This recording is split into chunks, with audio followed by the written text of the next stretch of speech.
Warning, Equestria is under attack. Airborne strike detected. Nuclear detonation in T-5 minutes. All personnel, get to your nearest shelter immediately. This is not a drill.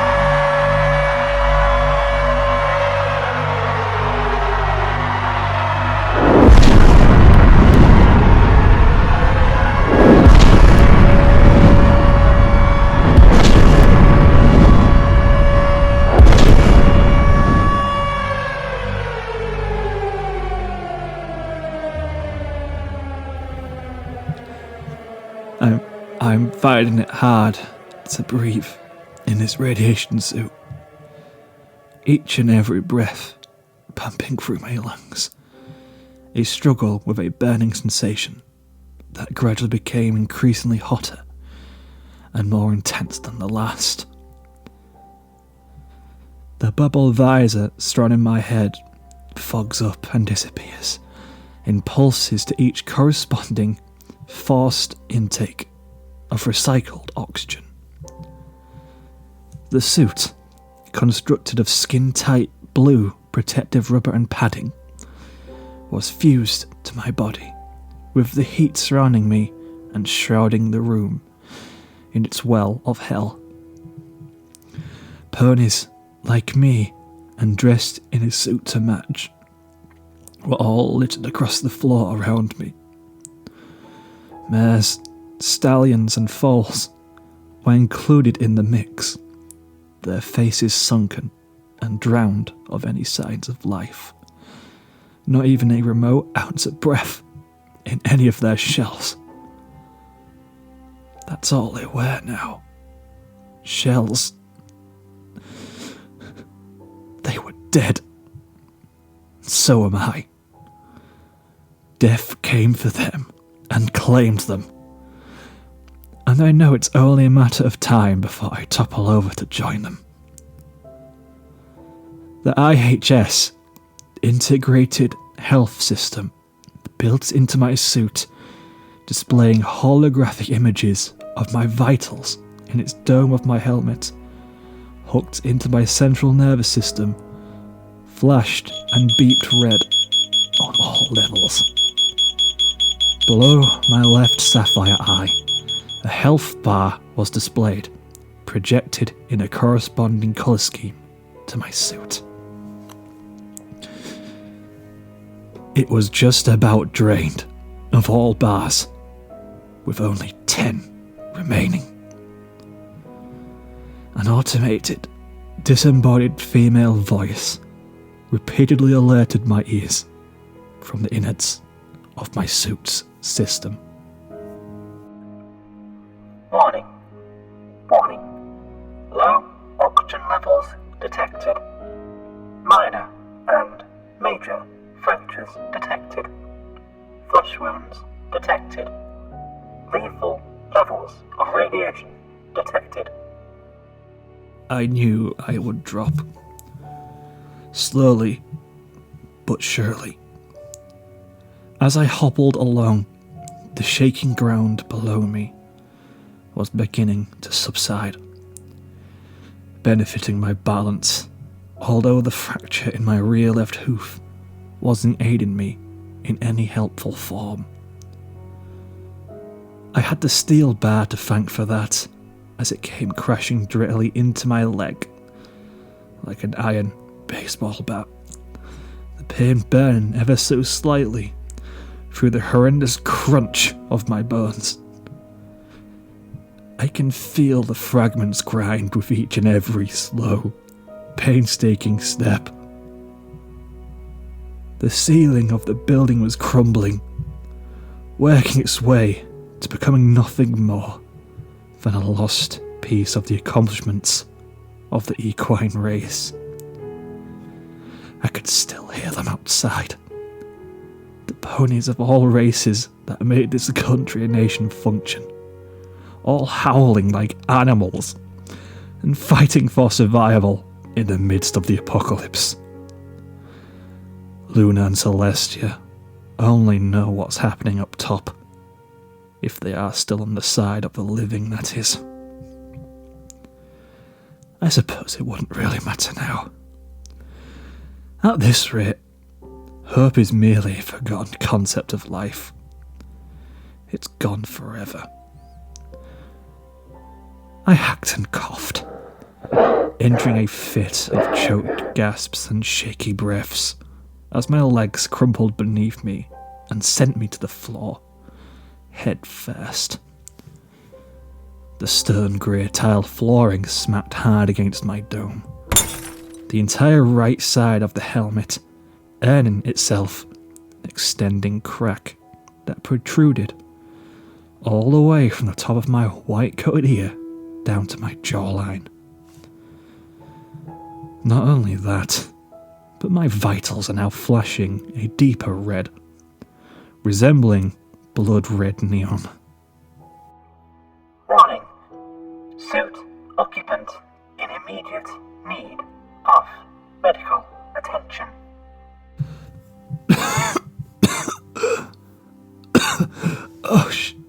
Shut up. I wheezed, my voice drained of any and all traces of life and energy, as my face lay planted with the floor. Beside my fallen body, I saw that the suited body of a female pony, a Pegasus, judging by the bulges at her sides beneath the material of her suit, was collapsed next to me. Her mane was blonde, and her coat was silver. Her dimmed yellow eyes were open and shrunken, her facial features frozen in the contorted mess of a scream. Unlike me and most of the remaining bodies scattered around the room, her helmet was missing. She was laying on her side, with her cheek pressed into the cold floor. The heat in the room had long made her mane become a tangled mess from the humidity. There was a name tag on her breast, pinned to her as a form of identity on a simple plate of steel. It read, D. Hooves. I reached a hoof down and closed each of her eyelids, one after the other. It was the least I could do. Ponies never deserved this type of fate. A lock of my two-tone tealed and dark blue hair dropped and dangled in front of my face, matted with sweat from the build-up of moisture inside of the glass helmet. It certainly didn't help that the oxygen tanks built into the suit had long become empty. My bones ached and felt as heavy as lead, and it took all of my strength to push myself backwards from the floor, causing myself to land on my rump with a rather unpleasant thwack to my hindquarters as I landed. I could really feel it now. The fracture in my leg, the lack of oxygen, the lower level of blood circulating in my system. I was covered in scrapes and bruises, given by the sheer force of the blast that took only an hour or two ago. And yet, the vibrations could still be felt shaking and rocking the ground. I was only fortunate enough to escape to this fallout shelter with a few other citizens of the town of Ponyville. By pure luck, only a short period before the blast hit. Although, now that I think about it, I would very much rather be up top and die quickly than be down here to rot like some forgotten cupcake at Sugar Cube Corner. I didn't care much about politics or disturbances in the community. But when news spread about a potential threat of nuclear annihilation bringing down a wave of life-ending doom and destruction, my nerves began to prick at an alarming rate. The Equestrian government, they may have been useless in lending a peace offering or other solution to the threat, but they seem to have an iron-hooved rule over constructing and arranging public shelters and hideaways in the event that such a disaster takes a southward turn. A prime example of such shelters is one that myself and most of the town of Ponyville vacated for. Unfortunately, the one thing they didn't count on as much as they could have for quality assurance was radiation shielding. Hence the reason that everyone had died not long after the nuclear eruption hit. I couldn't tell for sure where it hit exactly, but with an educated guess of distance, just by vibrations and heat, I'd say not far. It was stronger than the roar of a dragon stuffed inside a megaphone, sounding more like an orchestra of screaming banshees with a blend of Tartarus arising from the very depths of the gates of darkness. It was so strong that the ponies in the shelter, myself included, either became severely injured by being launched into one another or into a reinforced concrete wall. Unfortunately, the odds were not in their favour, resulting in instant death by the breaking of their necks. Those that survived were only left to bake in the radiation.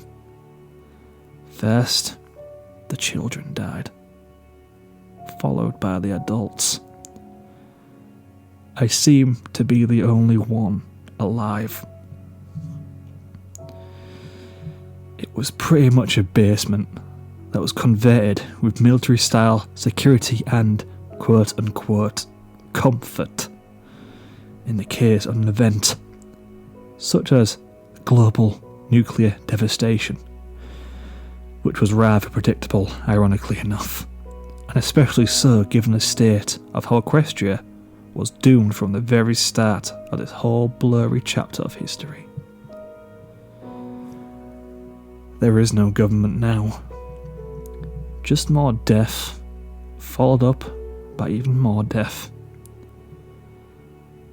The world is now a ball of fire and devastation with no reset button.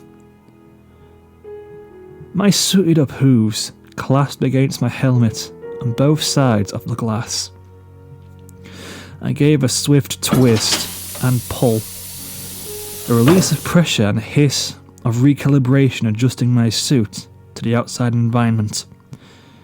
A heat wave greeting my face like the smiling face of death itself that was knocking on my front door as I raised the helmet from my head, allowing my mess of sweat-matted damp hair to droop down like a mangled bird nest. I placed the helmet beside me, resting it between me and the corpse of the Pegasus mare. There was a literal stench of death in the air, mixed in with the inevitable fate of Equestria. Well, I hardly think it has any reason to maintain that name, especially now. There was no Equestria. I could feel the heat and radiation sweep through my body, the pain and misery. I was going to die, alone, with no family around me. No father, mother or siblings, not even a wife or children of my own. I never had the pleasure of having a family to call my own. And I never will. A tear crawled down my cheek like a blue marble, warmed by the air. Either my condition was going to kill me, or it would be the squad of free-for-all rioters trying to force an entry into the shelter. I can still hear them now, grinding, bashing, hitting and thwacking against the blast doors. Heaven knows just how many of them are out there. A filly and colt huddle against each other, interlocked hooves and removed helmets. No older than the age of maybe 11 each, were sat across from me in a corner. Her creamy cheek and pink-bowed red mane were snuggled deeply into his purple mane and orange coat. Both of their eyes closed with a peaceful smile on their lips. I noticed a trail of tears marking the fare beneath the filly's eyes. The children of the world, so innocent and naive to the terrors of the wild they call home, only made to be directed towards the happiness and sunshine of harmony, a safe haven. All they ever knew was happiness, and that had been extracted from their lives in the place of a plague called the Apocalypse, Doomsday. For the children and the adult ponies, this underground shelter is their graveyard, much as it will be mine too. The sight of the pair cut a bottomless well in my radiation-tainted heart. Although dead, they were the last of the children I will ever see before my time is up. I could feel a sensation of warmth begin to arise in the tip of my snout. Confused, I touched a hoof to it, bringing it to my eyes to see what my numbed hooves could not detect. Blood. Dark red blood. Lots of it. Any need I had to panic had long been a sensation I found no need for. I was simply too tired to care about giving a reaction to the sight. I'm sorry, I said, staring at the lifeless forms of the foals across from me. I'm sorry that this ever happened to you, I whispered.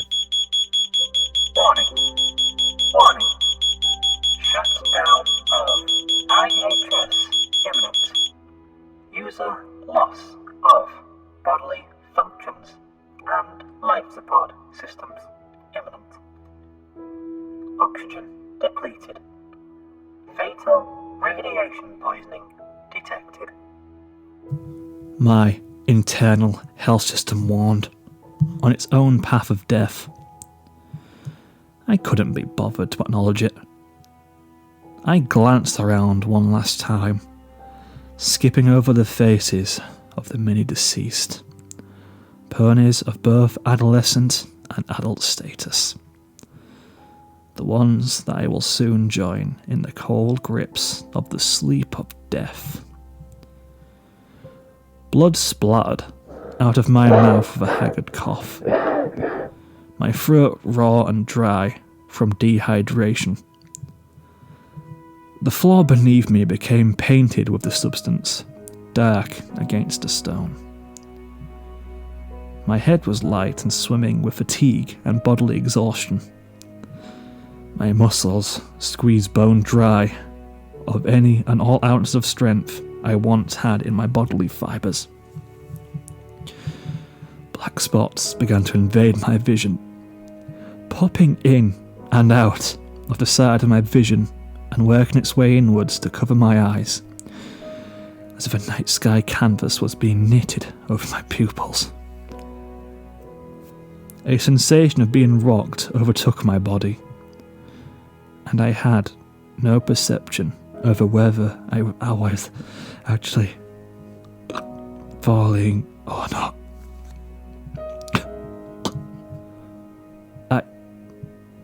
I could have been still on the spot and not know it.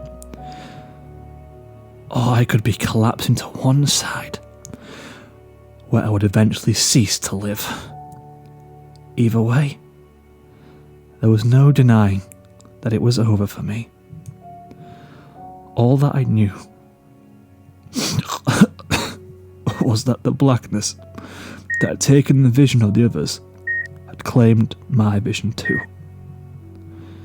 I knew, despite wishing that I hadn't been claimed, that I had been washed away with the rest of the world I once called home.